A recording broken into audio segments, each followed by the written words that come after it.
अस्सलाम वालेकुम दोस्तों की हाल चाल ने जनाब। तुसीं वेखदे पे हो अपना देश पंजाब टीवी ते मैं तुहाडा मेज़बान मुहम्मद नदीम खरल। सब तो पहलां ते अपने चैनल नूं करना है सबसक्राइब ते बैल आइकन ते क्लिक करना है कि अच्छी ते बेहतरीन वीडियो का नोटिफिकेशन हमेशा इस तरह मिलता रहे। जनाब एक नीली दा खूबसूरत एक ब्रांड शौक वास्ते लैके हाज़र होए हैं। ये मेरे एक वीर ने गुजरात दे उन्हां दे घर जनाब एक पीस खड़ा है, यह तुहाडे वास्ते लैके हाज़र होए हैं। तुसीं अपनी नज़र चेक करना है मैं नीली दी है नहीं है की मामला है। शायद जीनत बनी हो चैनल की, मैं यदी कोई गारंटी नहीं दे सकता। ठीक है, अगर वीडियो अच्छी लगे तो वीडियो लाइक भी करना है, शेयर भी करना है, तो कमेंट भी करने ने और दसना है।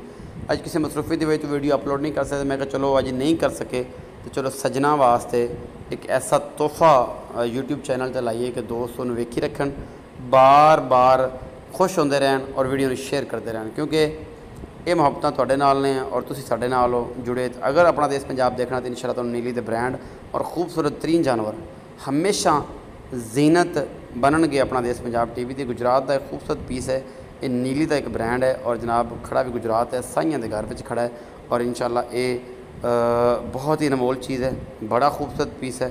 बाकी ज़िंदगी मौत मालिक के हथ है, बड़ी खूबसूरत मझ है। वीडियो अच्छी लगे तो वीडियो ज़रूर लाइक करना है, शेयर भी करना है और कमेंट भी करना, अपनी राय ज़रूर देनी है। अपना बहुत सारा ख्याल रखिए जी।